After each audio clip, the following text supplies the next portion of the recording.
kind of invested in our own research, in our own practice, in our own practitioner and researcher spaces. This is now an attempt to do something a little bit lighter touch, although it touches on some serious issues. So stay tuned. This is now session 10 then, the fourth and final one of the LCT UK leg. Thanks if you're staying with us. Welcome if you're just joining us. And I will pass you over to Natalie and Jo to explain how you're going to get on your sporting strips and get busy and exercise in this next session. Oh, okay, thank you, Steve. So this is our bit of fun. Well, it started out as our bit of fun because I thought, oh, this will be easy. 5 minutes, we'll just put some pictures in boxes, it'll be great.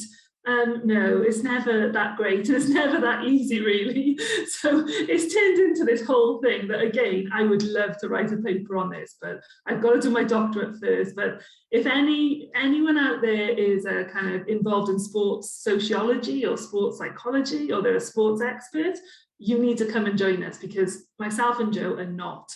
I don't even like sport, so I don't know how I started doing this anyway, but we're here. So we're going to be using LCT and looking at the rules of the game. So what's in sports images? And it's myself and Jo. So we'll just do some quick introductions. I'm Natalie Forde-Leaves, Senior Lecturer in Accounting and Finance, doing autonomy in my doctorate.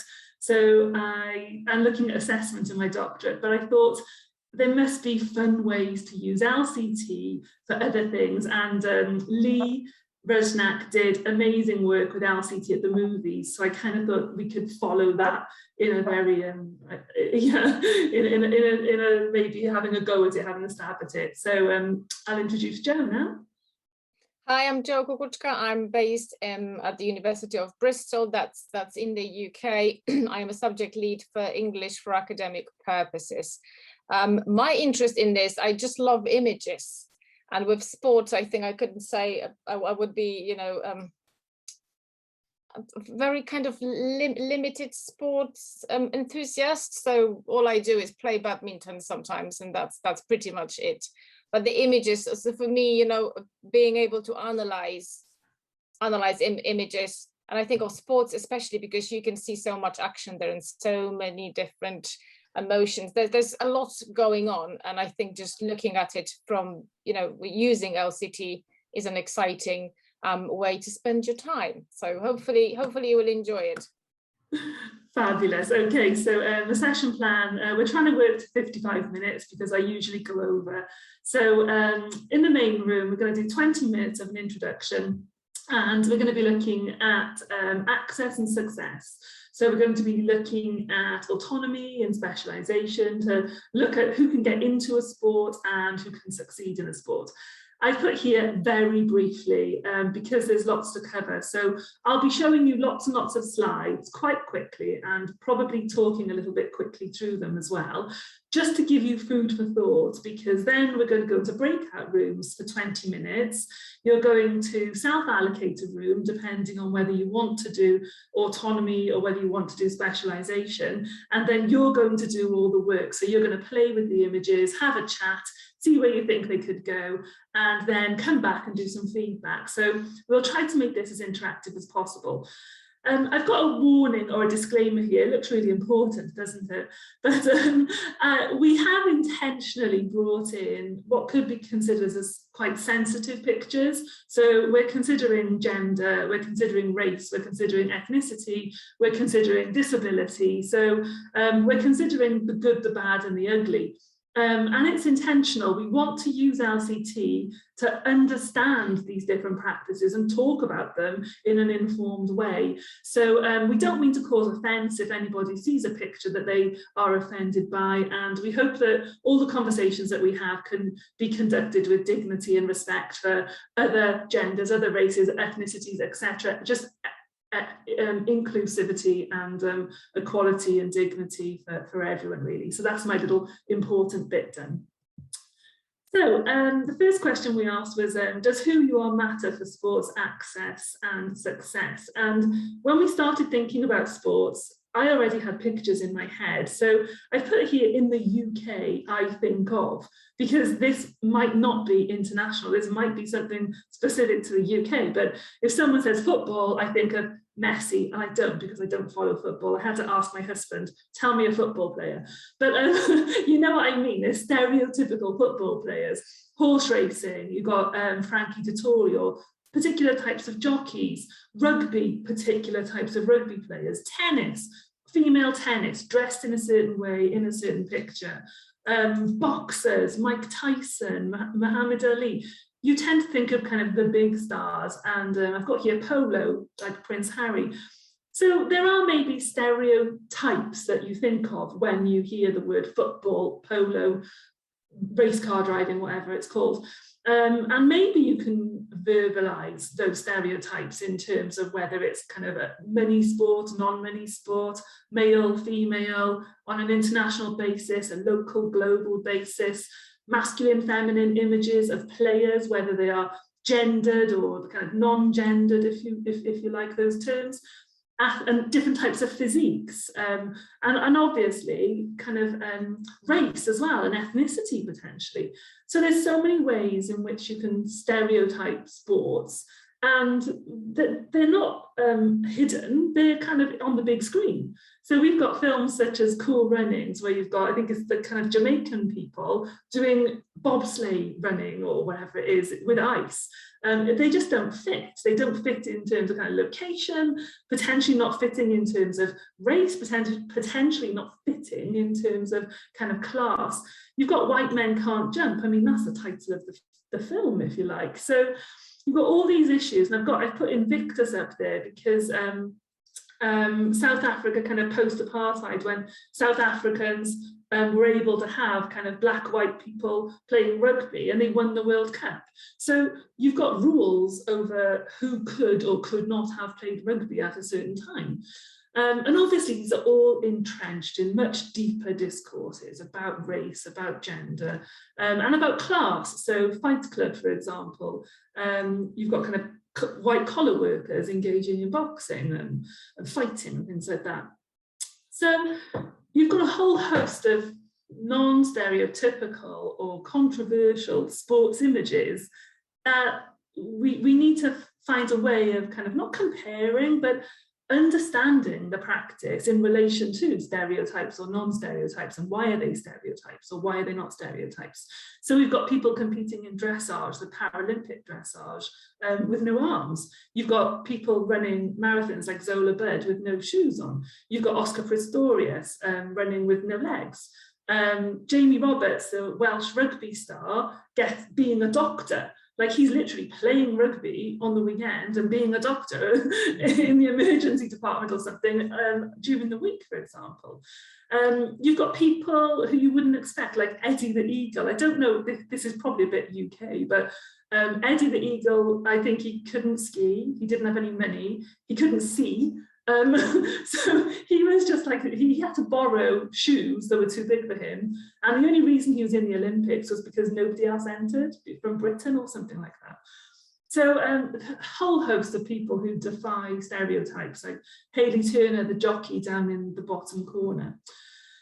So you've got players that defy stereotypes, but you've also got this cultural issue. So, for example, you think of horse racing, and we've got beautiful ladies at Ascot, all dressed up, very kind of luxurious kind of sport. And then you've got the dark side, because the whole industry of horse racing is funded through gambling that potentially can destroy people's lives, like mainly probably men in gambling in these kind of William Hill betting shops, flittering away life savings, for example. I've got here a picture of Gordon Elliott next to the William Hill, and actually it's him sitting on a dead horse, and it caused huge controversy. So you've got the kind of the death of all the horses that engage in the races, just huge subcultures that exist within all of these sports. Football, you've got football racism, football violence. Rugby, again, fighting on the pitch, different behaviours, different cultures. So, can LCT help us to think about sports, provide us with an organised framework for thinking about sports. Maybe answer questions such as what makes a stereotypical sports player, who can be this player, what about non-stereotypical ways of being and acting in a certain sport, so stereotypical behaviours or not. Are there charging issues in what we consider legitimate or non-legitimate in a sport, and understand these kind of subcultures. And I'll say now, we don't have the answers, myself and Jo. We are proposing this. It's not a paper. I'd love to, it's a B1, but we're just exploring, and we just want your help in exploring these kind of ideas, and it should be a bit of fun. So in line with that, I haven't done any huge research in the academic literature, but I did come across Bourdieu. And I've tried to highlight some of Bourdieu's main perspectives on how he feels sports is linked to things like social class and capital. So in the first point here, point A, sports must be considered as a field. So automatically we're thinking about insulation of the field, the arena of struggles within the field, habitats of those people, actors within that field, and the kind of the struggles that they have and the capital that they acquire and can demonstrate within that field. So he makes points around the struggles and dominant classes within sports. And as we move on to point C, we can see how sports has become a kind of spectacle, an economy driven, if you like. So there's sports industries. And as we move on to point D, you can see that the relationship between social class and sports is attributed to spare time, economic and cultural capital, and the meanings as functions associated with sports. So, for example, the working class associate with what we call prole sports, so kind of rough and tumble type sports, if you like, and having strong body with protruding muscles in maybe boxing, for example, might align with working class, whereas if you're maybe more upper class, you might align with more exclusive sports, for example, in exclusive social groups. So you have this link now between capital, time, resources, class, and the sports you undertake. So we kind of felt that this gave us food for thought in building a framework for LCT to work on. And there's lots of other literature out there. We can't obviously go through it, but there's evidence of more feminine or less feminine sports. So here's one from Plaza looking at synchronized swimming as being least masculine, rugby being most masculine. And there's also kind of, this isn't necessarily academic, but it's something from the web that aligns class and types of sports that you would engage in. And you can see here in the bottom section for lower class, sports that serve as a legitimate way of establishing self-respect and a sense of masculinity, traits necessary for survival in the lower class. So you've got this issue around, does the sport that the person engage in act as a reflection of their social class?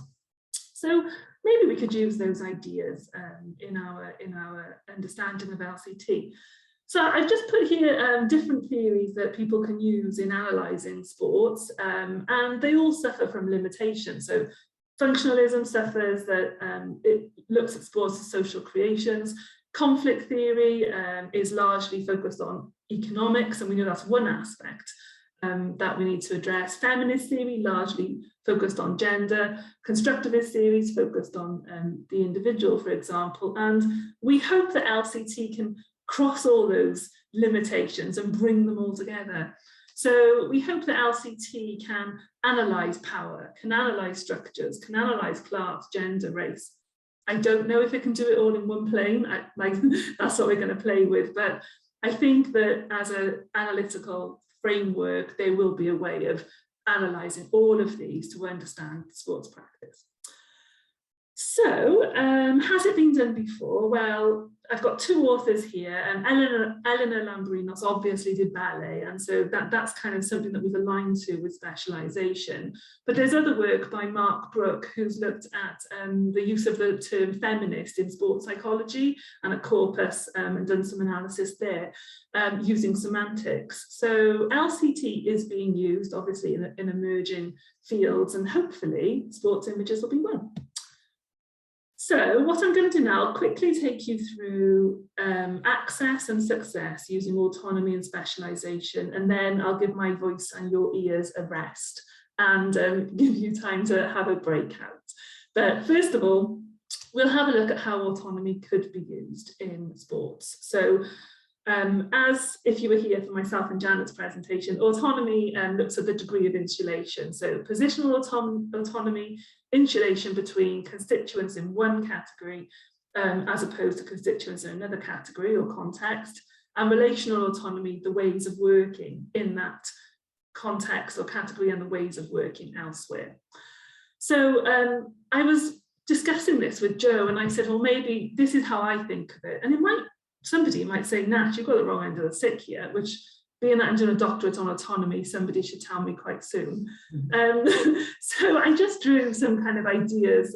So positional autonomy, I've got kind of, you can see blue constituents, maybe they are individuals in a sports practice, are highly insulated from the red constituents, red people, for example, in another sports or practice or from another class, for example. Whereas weaker positional autonomy is essentially that anyone can integrate and engage in this sport, for example. And it's not just blue or red, they're strengths. There's a continuum in terms of positional autonomy. And relational autonomy, ways of working. So do the blue constituents have their own triangle ways of working and the red constituents have their own square ways of working? Or can we kind of mix up this triangle square ways of working in terms of weaker relational autonomy? I don't know if that helps, but that was kind of how we were using it.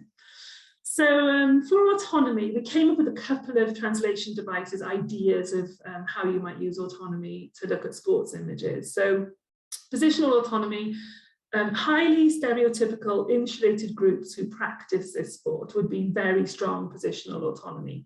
Whereas weaker positional autonomy, weaker stereotypical groups, so you can have kind of non-stereotypes engaging in the sport. And then relational autonomy, highly stereotypical ways of acting and practicing in the sport, so kind of behaviours or I've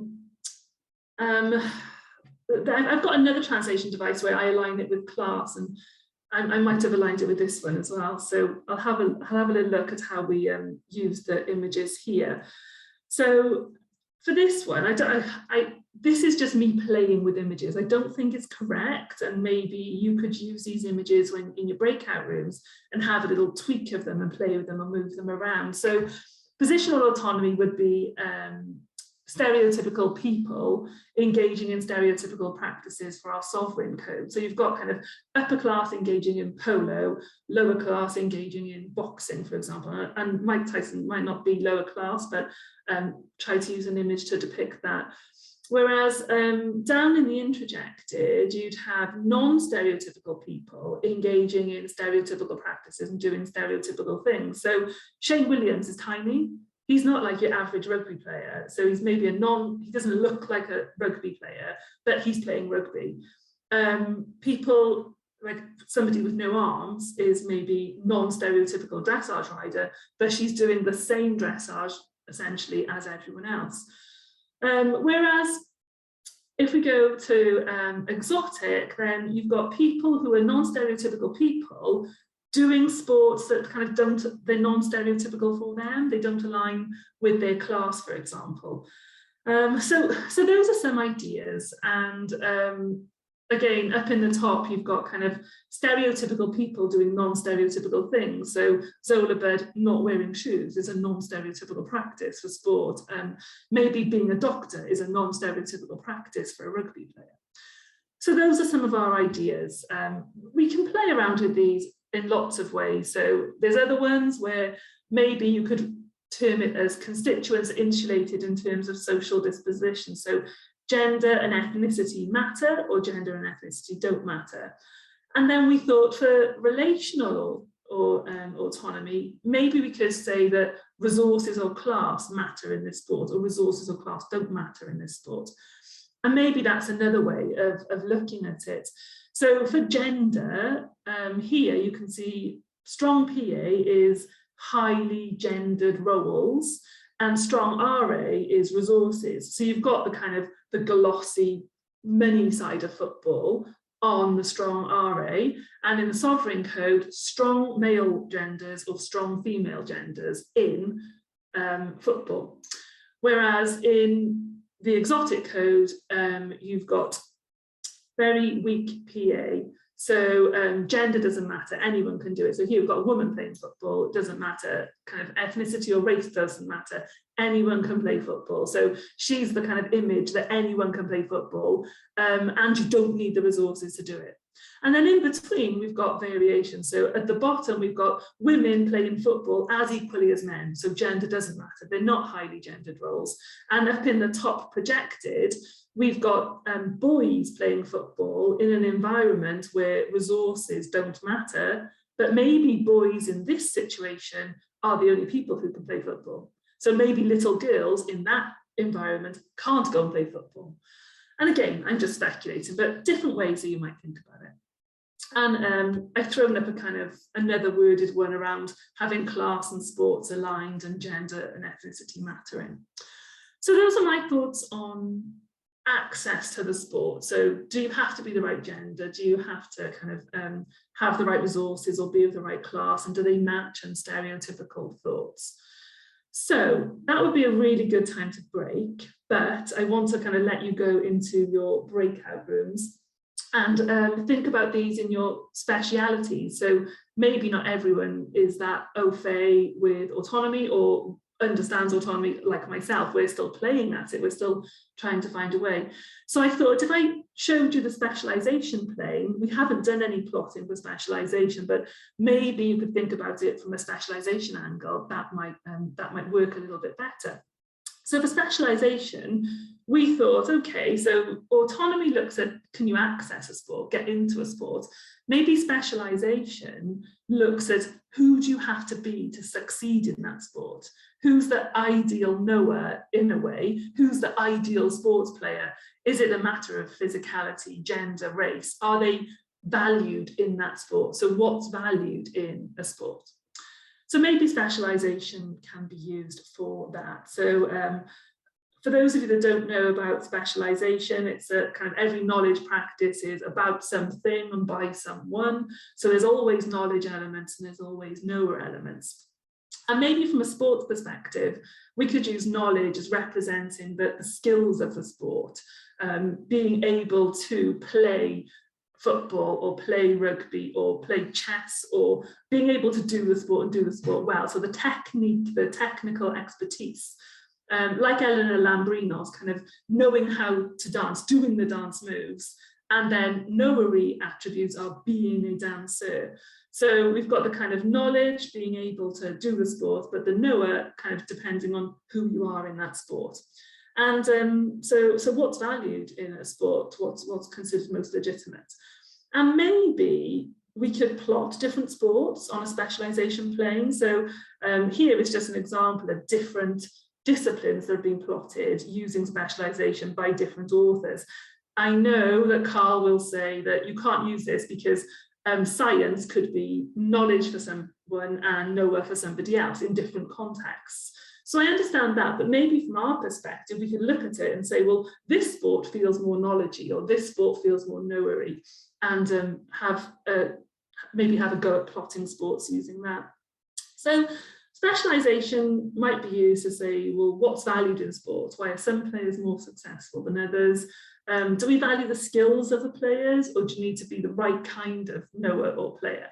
So epistemic relations would be how you play matters, so the emphasis on the skills and mastery of the sport.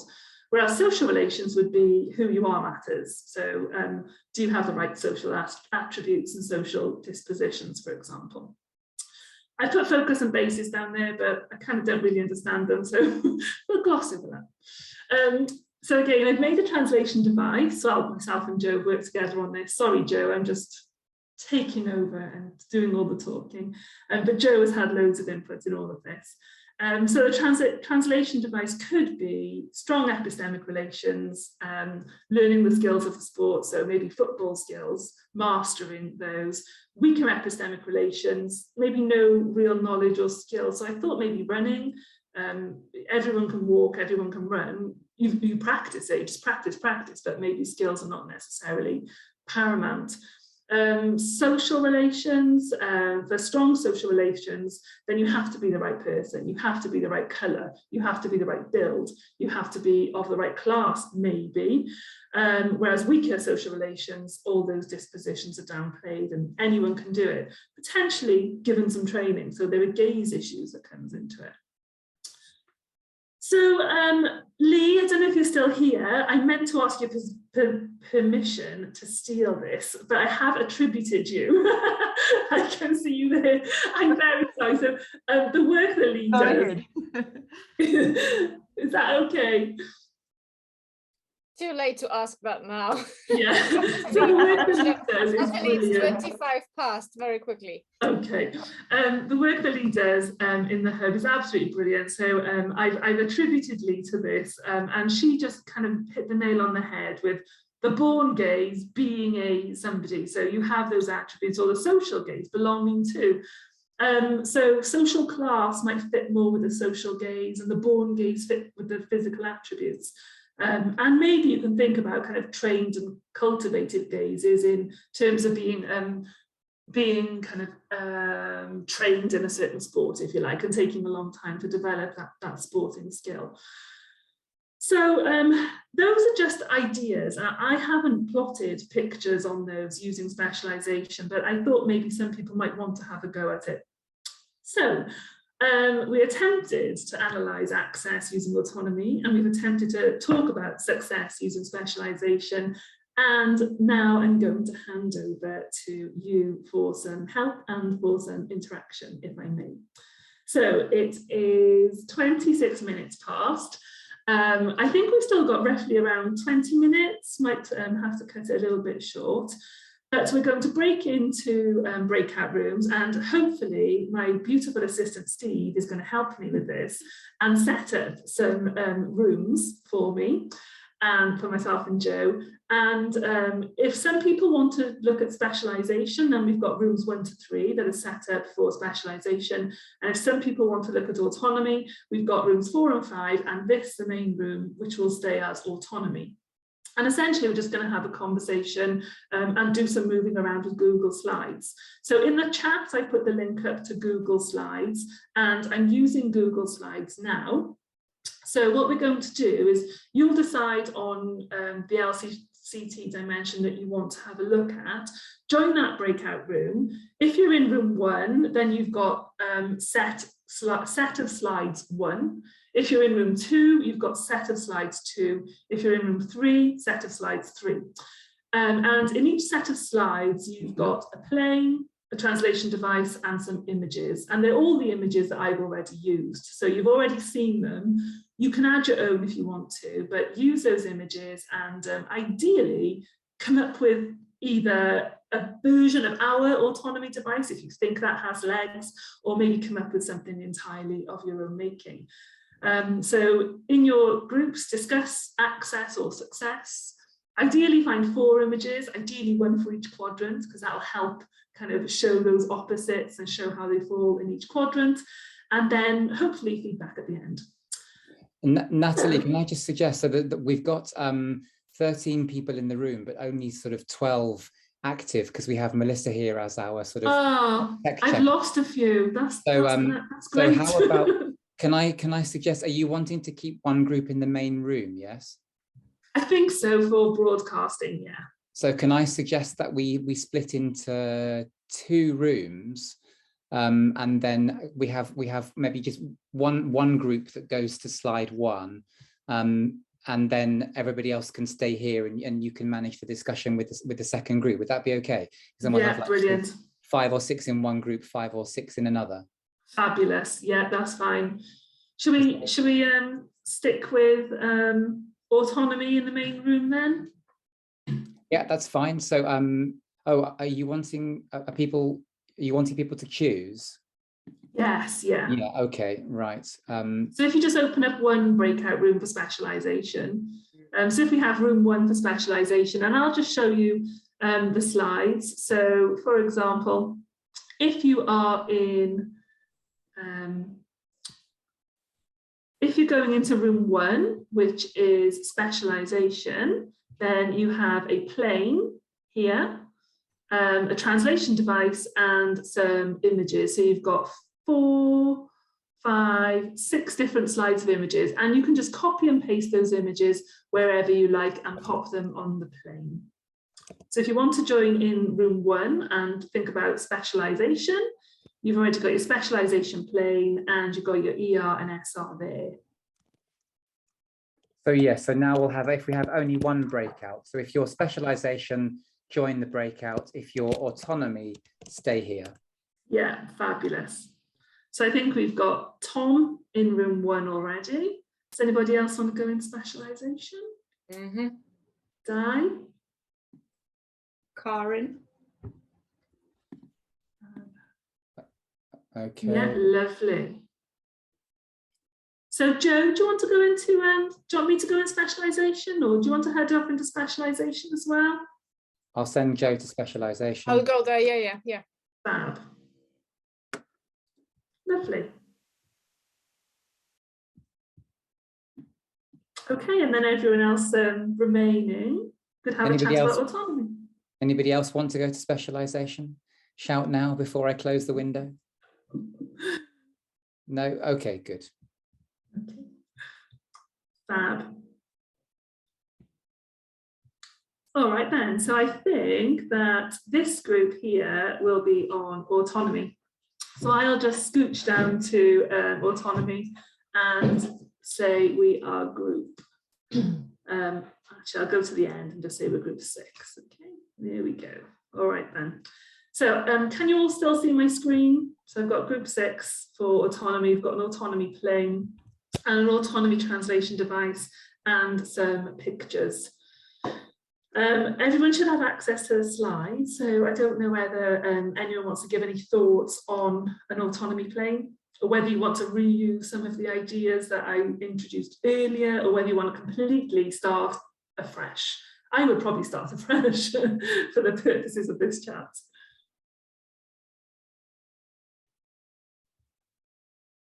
I find these things quite difficult. This is where I learn so much from Lee, particularly in the Wits group, because she does such an amazing job with cartoons and things, and I kind of I sit there trying to work it out. I was following while you were kind of theorizing, but now that we're here, I'll need to kind of I think I'll probably need some help. So do we have a blank? Yes, we've got this blank one.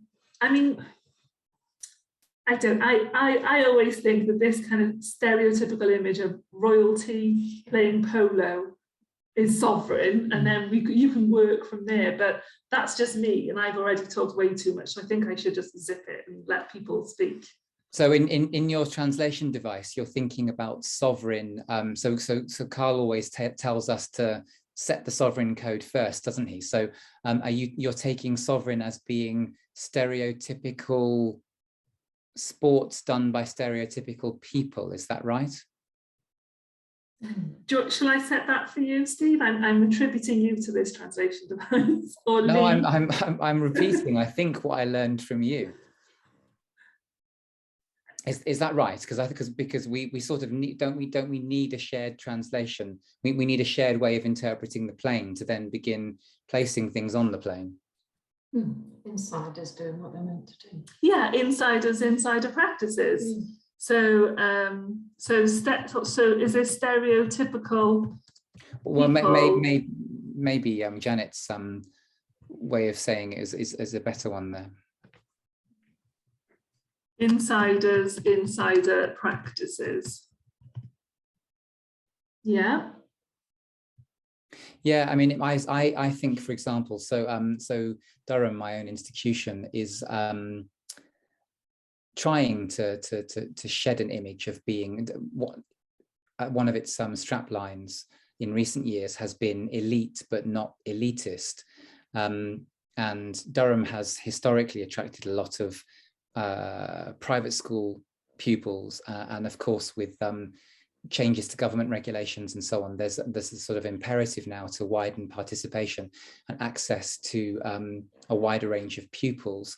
So when I think about sport, Lacrosse, for example, is a sport that I didn't even know what it was when I came to Durham. And you see people kind of carrying these sort of long hooks around that are to catch the ball and sling the ball and so on. It's a world that I'm not part of. But lacrosse, I think for me is one of those maybe sovereign quadrant sports, right? So it tends to be done, I think, by people from well-to-do backgrounds. It tends to be an upper class pursuit. I don't know whether there are lacrosse clubs at every university. It would be interesting to know.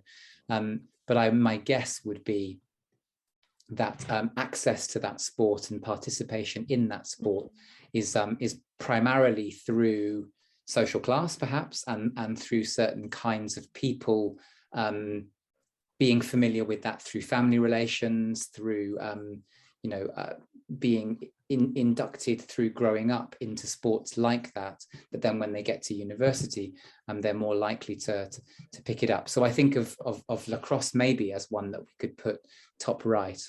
Yeah. So would you say PA would be around the exclusivity of membership? Well, certainly in that particular example, then maybe yes.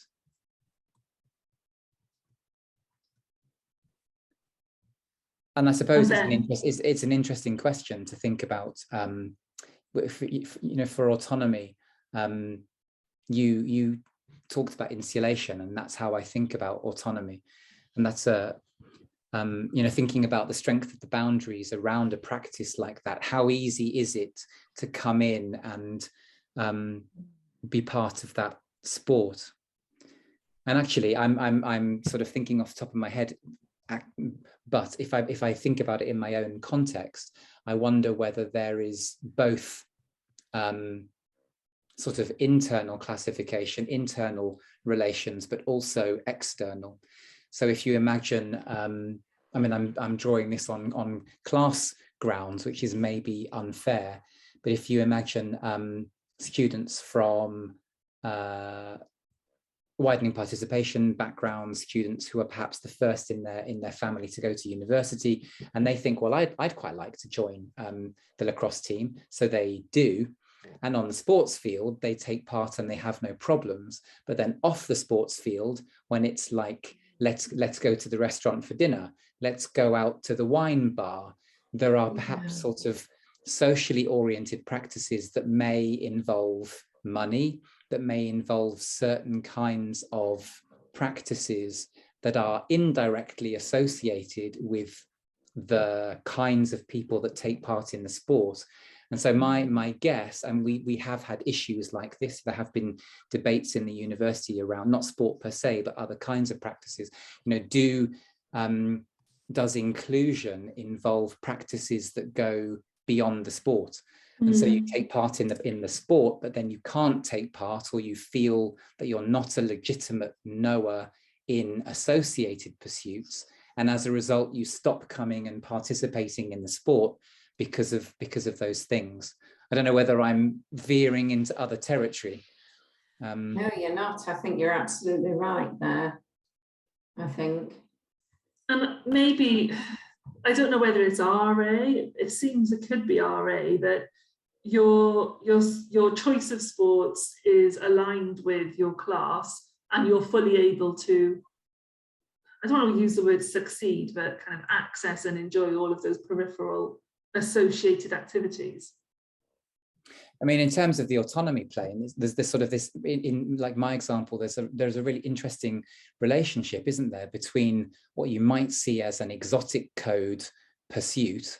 So going to the wine bar after your lacrosse game has nothing to do with the sport itself, but that sort of tour into the exotic code, or your ability or your inability to participate legitimately in that space may actually influence your sovereign code pursuit. You may not be able to go back because actually the exotic code practices are as important a part of being a legitimate participant in the sport as the sport itself. I don't know. I'm making this up as I go along. Anybody want to help me? Lee, do you want to kind of come in and rescue me from my rabbit hole? Not rescue, maybe add on. There was a study done in South Africa several years ago, one of the students of Elizabeth Walton, and what they looked at is students who were from poor backgrounds, but who had found, who had secured bursaries to very elite private schools and paid their uniforms and paid their tuition. And it's exactly what Steve said, the unspoken exclusionary practices that exist in terms of now kitting them out for the tours, and not having the scholarship didn't cover sports tours and uniform and equipment and the matric dance dress and getting your hair done for the matric dance, or the school leavers dance, the prom, or whatever you want to call it.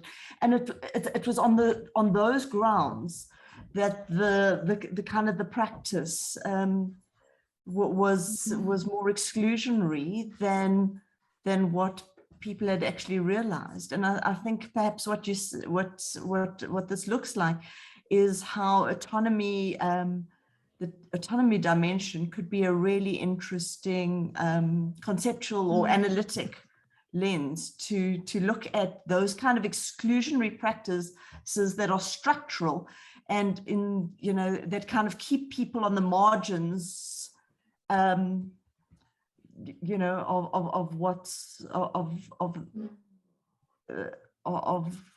the practice, rather than being legitimate knowers who are included fully.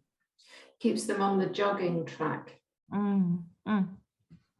Hi, it's Shoba. I just had a question, and apologies if it takes you off on a tangent, because I joined in late, so I might be completely off base. But I'm trying to understand, especially the RA plus, and I'm thinking more that if your PA plus is the kinds of things that give you access to that club. So the obvious things, like you were talking about, maybe knowing the sport, or that kind of thing. And then your RA plus is the purpose of the sport. But then as you take it away, you get, and I'm going now, I think, into the projected space where you might know the sports, you have access to the ways the sport is played, but you aren't able to, you're sort of the target of that elite group is not just the sport. It's not for the success of the sport itself, but for the community, and that, so you actually going projected, because that club is not only about the sport. So when I'm thinking about the sovereign code, I'm thinking about it in terms of, the know-how of the sports, having acquired that kind of agency and being able to do the thing successfully, as the purpose, the target being the achievement or the successful enactment of the sport. But in what might happen in reality, as you are suggesting, is that there are these hidden access or hidden practices that will prevent you. So you would find that, like Lee is talking about a scholarship, you gain the scholarship, you even learn the sport, you even master the thing, but you excluded it, and then that impacts on this, your social engagement with it. So the target of that club is not only the advancement of that sport, but actually the community, the elitistness of that community. And I'm not sure whether my take is a bit off, and it doesn't suit your purpose, but it's just something that I was thinking about as you spoke. It's spot on. Thank you. Yeah, I think so. So RA would be where the purpose of the sporting practices are purely for the sport itself, whereas RE minus would be that there are other purposes associated with entering into that sport, as in achievement of social class, demonstration of social capital, or something like that. Yeah. Yeah, So there may be sort of a focus basis thing going on there that, you know, I mean, we could go back to the lacrosse example, that ostensibly lacrosse is about, you know, taking part in a particular sport, but then the basis is about perhaps furthering a particular community, allowing them to get together to do other things, that actually then, through no deliberate fault of their own, precludes participation by certain other people, or it sort of seals participation for certain groups and doesn't open it up. And of course, you know, one of the things, and this is something that perhaps universities actively do, when that's seen, when it's seen that that is happening, the boundaries can be weakened by strengthening. So for example, rather than saying, well, we're going to go to an expensive restaurant after this sports event, you require that the sports club go somewhere that's accessible, or that perhaps it's everybody brings some food. It's an eat and share type thing, and you deliberately design those, or you constrain the kinds of practices that happen outside the sport, so that you weaken the boundaries around that exclusivity. I think that is something that happens at Durham, for example, not in relation to sport, but I mean, to take another example that's not unrelated. Lots of international students come to inductions, for example, and in the UK, a big part of being a student, stereotypically as a British student, is alcohol, and many of the international students come into that space and that's not what they want. And so there's been quite a lot of work to say, let's have alcohol-free events, and when reps and sort of people organizing induction events are doing things, they're reminded, let's do it without alcohol so that you don't exclude certain kinds of students. And so maybe the same thing could be done for, in this context, university sports, or the kind of things that Lee was talking about. You know, do we necessarily have to have the prom with the expensive dress? Do we necessarily have to have everybody in the perfect new kit looking exactly the same as everybody else? Are there ways of doing this that would kind of weaken those boundaries, and therefore or weaken the boundaries of the basis of the practice, to allow people to focus on the sport and inclusion and participation and so on? I don't know whether that speaks to the point that we just had. Yeah, I was just thinking then, would we make RA sporting purposes, non-sporting purposes, and then PA, what would PA be then? Would that be excellence in sport and no need to have any knowledge of it?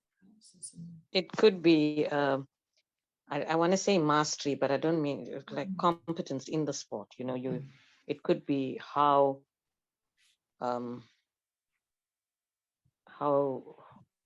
your agency in the sport itself. So if I'm playing cricket, you know, do I have the fitness, the technique, those sorts of things? So it could be a range. It all depends on what the question would be, and what would be placed. But I was just thinking out loud. Thanks. To do with, yeah, I think that when you go to you know, to the working class or the upper class or stuff, you're starting to limit yourself quite a lot there. So I'm not sure that that distinction works, but it's kind of the whether the constituents of the team require particular attributes, you know, be it, you know, some kind of social identity, be it natural talent, be it from a working class background or a middle class background, be it a gender, be it, so it's almost like social categories, characteristics, So it would be kind of dispositions. PA would be dispositions are valued in the sport or important in the sport. PA minus would be dispositions are not important in the sport. And then RA would be sporting purposes and non-sporting purposes. I think that would. I think that's right. There's a big thing in South Africa, for example, the most traditional elite boys' schools have these golfing days and raise millions because they've got a huge old boys network and so on. And then more working class schools with, you know, more working class communities try to organize golf days, and they just don't succeed because you know, it's very difficult to raise that kind of money if you don't have those kind of old boy networks in place. So maybe the constituents could be various things, right? I think as Lee just said, so that the constituents could be dispositions, but the constituents could be techniques, they could be gender, they could be a number of other things. So it could be a range of sort of crossing into specialization. It could be both knowledge-y and knower-y attributes that constitute the constituents. The legitimate player. It's the attributes of the legitimate player, you know, that are valued in the attributes that are valued in the player compared to attributes that are valued elsewhere. I think that then captures what I'm saying and what Steve's saying as well.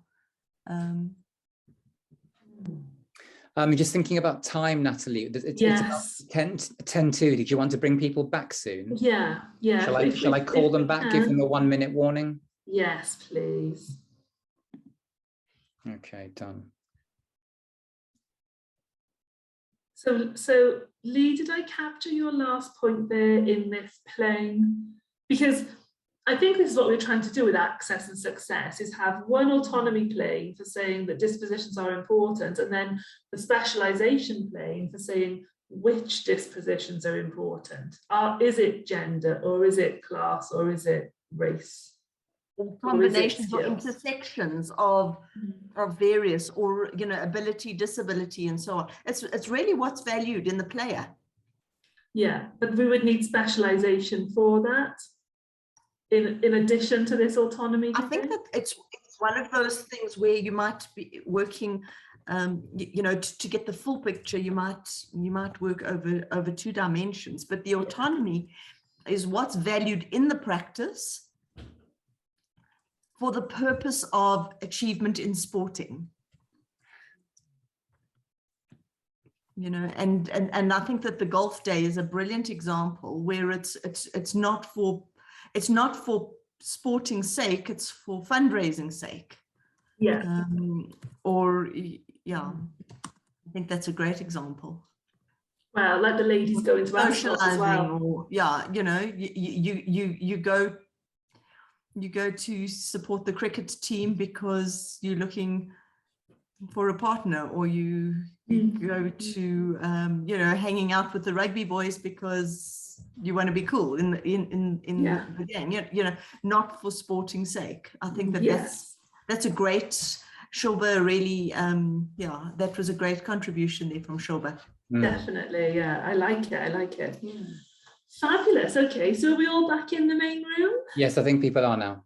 Lovely. Okay, so how did your specialization session go, Jo? Was it good? It was great, just not enough time. We were just only getting started. Oh, sorry. Well, we had a good session, but we ended up writing words instead of plotting images, but we kind of got there. Same. Would you like me to just give we've only got 5 minutes left actually, so shall I just give a brief overview of where we were, and then we'll switch over to Jo? So I don't know if you can all still see my slides that I'm sharing, but we did start trying to plot the sovereign because it just seemed the most natural thing to do, the target, the sovereign, if you like, but then we ended up using words. So we ended up having an autonomy plane where positional autonomy, strong positional autonomy, was where social dispositions were important for access and success in the sport. So whether it was class, race, gender, there would be something that was important for that sport. Whereas weaker positional autonomy would be where dispositions were not important for that sport, so anyone can do it. And then for RA, we came up with that feedback from the group, which is excellent, something that hadn't really incorporated in the presentation. So sport being for sporting purposes, or sport being for non-sporting purposes.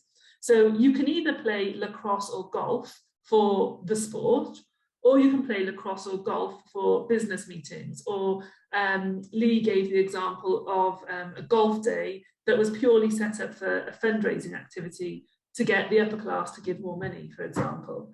So that was the plane that we came up with. We didn't really have pictures for that, but I think that it was quite innovative and insightful. And that's what we've got. So any comments on that? We talked a lot about how things like the non-sporting events also might kind of preclude access to the sporting events.